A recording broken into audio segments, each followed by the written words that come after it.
Seulo sostinėje įvyko keistas reiškinys, sukėlė siaubą vietos gyventojams. Beprecedentės nelaimės ištiko Indoneziją, Afganistaną ir Braziliją. Žuvo šimtai žmonių. Milijonai žmonių šiuose šalyse nukentėjo. Ant Johnson City JAV gyventojų iš dangaus nukrito iki 16 cm skersmens ledo gabalai.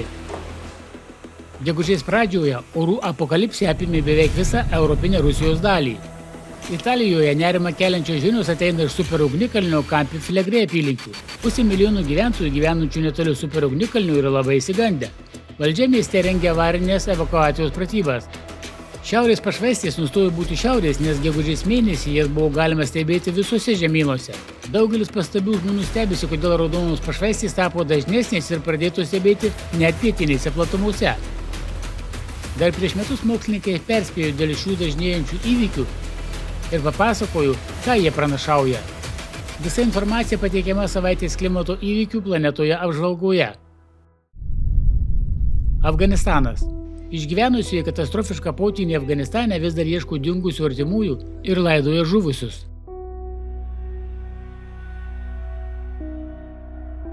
Gegužės 10 dieną šalies šiaurę, centrą ir vakarus užklupo neįprastos liūtys. Dėl jų kilo pražūtingi staigus potvyniai ir nuošliaužos, kurių metu žuvo žmonės ir buvo padaryta didelė žala. Gelbėtojai traukė žmonės tiesiai iš siautėjančių purvo srautų. Preliminariais duomenimis jau žuvo daugiau kaip 330 žmonių, tarp jų 51 vaikas. Ir daugiau kaip 1600 žmonių buvo sužeisti. Tragedijos mastą net sunku įsivaizduoti.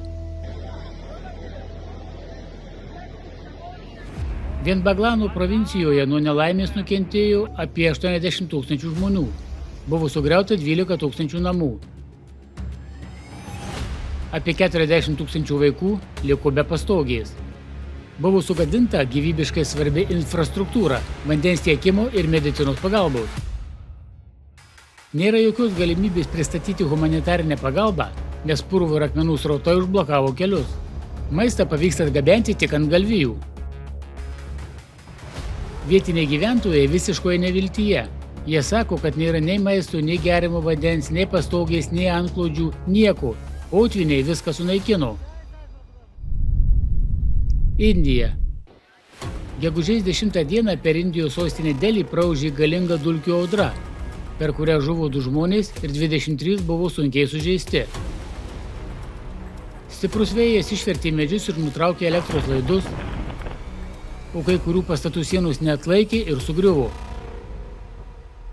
Gegužės 13 dieną Mumbajaus mieste dėl vėjo sugriuvo pastoliai, keli žmonės buvo sužeisti. Kitame Mumbajaus rajone dėl gūsingo vėjo į degalinę judriame kelyje įsirėžė didžiulis, daugiau kaip 30 metrų aukščio reklaminis stendas. Degalinėje tuo metu buvo daugiau kaip 100 žmonių. Daugelis iš jų atsidūrė po suniokotomis geležinėmis konstrukcijomis. Gelbėjimo darbai truko 18 valandų. Darbą apsunkino tai, kad dėl sprogimų degalinėje pavojaus nebuvo galima naudoti pjovimo įrangos žmonėms išgelbėti.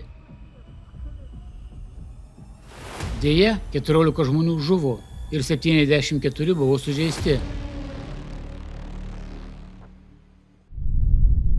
Indonezija. Gegužės 11 dieną rekordinės liūtys sukėlė nelaimę Indonezijos vakarų Sumatros provincijoje. Staigus potvyniai, žemės nuošliaužos ir Marapi ugnikalnio sukeltas purvo srautas nusinešė 58 žmonių gyvybes. 35 laikomi dingusiais be žinios, 10 buvo sužeisti. Purvo ir pelenų srautai veržėsi nuo kalnų į gyvenamosius rajonus, šluodami viską, kas pasitaikydavo jų kelyje. Daugiau kaip 100 namų buvo visiškai nuplauti. Dėl stichinės nelaimės daugiau kaip 1500 šeimų liko be pastogės.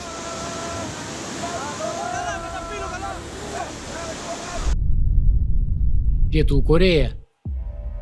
Gegužės pradžioje Pietų Korėjos sostinėje Seulo centre knibždėjo būriai vabzdžių. Rytietiški gegužiukai aplipo pastatų sienas ir langus, tūpdami ant žmonių ir sukeldami nepatogumų bei baimę miesto gyventojams.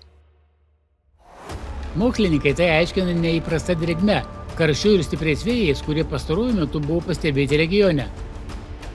Šios netipiškos oro sąlygos privertė vabzdžius palikti savo natūralią buveinę prie Hano upės ir persikelti į didmiesčio centrą.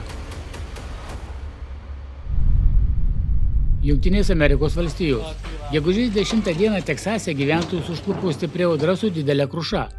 York Creek miestelyje nutrūko elektros linijos, sugriuvo 3 pastatai, o nuo kitų namų buvo nuplėšti stogai. Vietos gyventojai teigė, kad pirmą kartą matė tokią audrą. Johnson Cityje iš dangaus krito beveik 16 cm skersmens ledo gabalai. Nors Teksase retai pasitaiko didesnį nei 10 cm kruša. This is how big the hail is, close to about 4 inches across. Kruša pramušė stogus, per kuriuos į pastatus pliūptelėjo vanduo.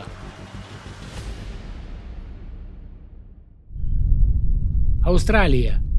Niokojantis tornadas praūžė netoli Bunburio miesto vakarų Australijos valstijoje. Piltuvo plotis siekė 60 metrų, o vėjo greitis siekė 150 km per valandą.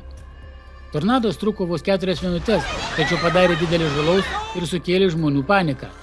Jis smogė į pastatą, kurio sporto salėje buvo 15 mažų vaikų. Tornadas jį perplėšė per pusę, dėl to įgriuvo stogas. Laimei vaikai spėjo pasislėpti ir nenukentėjo. Iš viso buvo apgadinta apie 40 pastatų, o 6000 namų liko be elektros.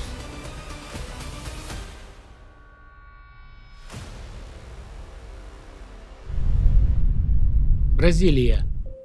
Nuo balandžio pabaigos pietų Braziliją užklupusios neįprastos liūtys beveik visiškai apėmė Rio Grande del Sulo valstiją. Per tragediją žuvo 148 žmonės, 124 dingo be žinios, o 800 buvo sužeisti.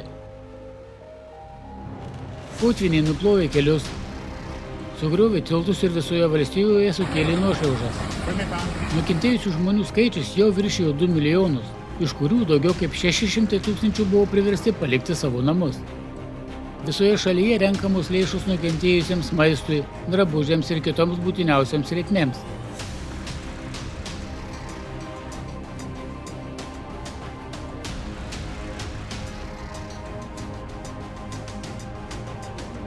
Dėl precedento neturinčios klimato nelaimės žuvo daug galvijų ir sunaikintos maisto saugyklos. Potvynis netikėtai užklupo ūkininkus, renkančius paskutinį ryžių, sojos ir kviečių derlių, o tai sukėlė eksporto sutrikimus, kurie padarė žalą nacionaliniai ekonomikai.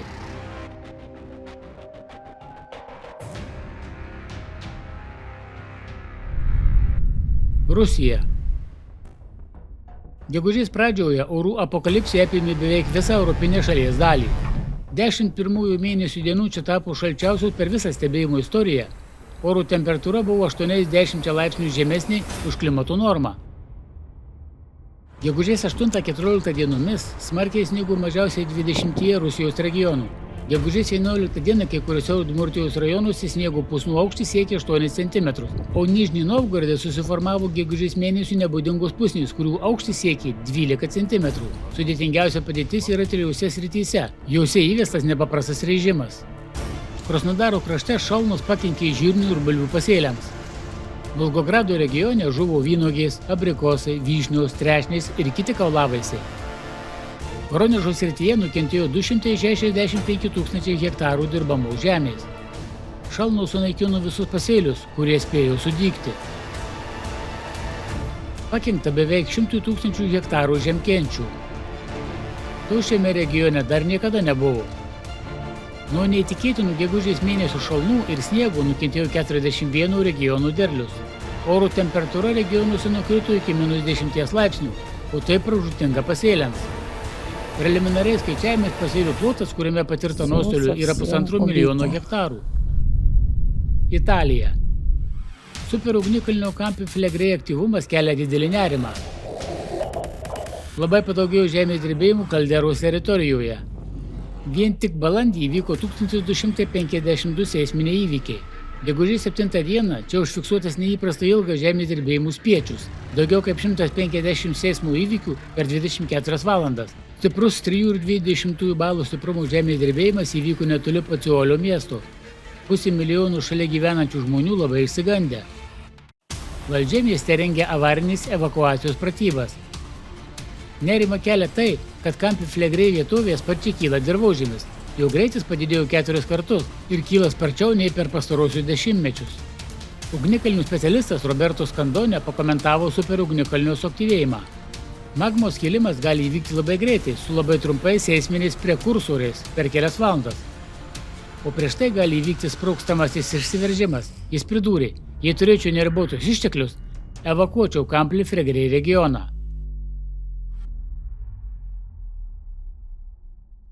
Saulės žybsniai. Anksčiau žmonės turėjo keliauti poliarinės platumas, kad pamatytų šiaurės pašvaistę.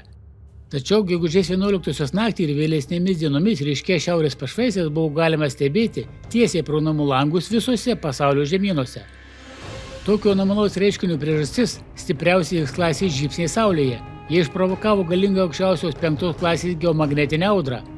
Svarbu pažymėti, kad gegužės mėnesį vos per 14 dienų Saulėje vyko 98 M klasės žybsniai ir 17 X klasės žybsnių. Tai rodo ypatingą Saulės aktyvumą. Gegužės 11 dieną geomagnetinė audra buvo stipriausia 21 amžiuje. Saulės žybsnių poveikis mūsų planetos magnetosferai buvo toks stiprus, kad ne tik sutrikdė trumpų bangų radio ryšį, bet ir Starlink palydovų darbą. Žemės magnetinis laukas kritiškai silpsta, dėl to mažėja planetos apsauga nuo kosminės spinduliuotės. Todėl per galingą geomagnetinę audrą šiaurės pašvaistės nusileido labai arti ekvatoriaus. Majamyje, Kanarų salose ir Saharos dykumoje jos turėjo netipišką rožinį atspalvį. Šis gražiai atrodantis reiškinys mums praneša apie didelį pavojų. Dar prieš metus vykusiame forume pasaulinė krizė išeitis yra, mokslininkai spėjo apie šią rimtą grėsmę ir prognozavo, kad tokios anomalios raudonos pašvaistės bus vis dažnesnės. Per pastarąjį šimtmetį Žemės magnetinio lauko intensyvumas sumažėjo daugiau nei 10%. Tai reiškia, kad mums gresia stipresnis kosminis spindulių, tokių kaip ultravioletiniai, rentgeno, gama spinduliai ir jų dariniai srautas.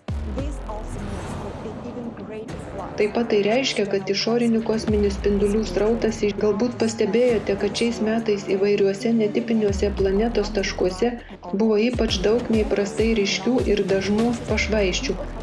Žmonės socialiniuose tinkluose paskelbė daugybę nuotraukų ir vaizdo įrašų besižavinčių šiuo reiškiniu.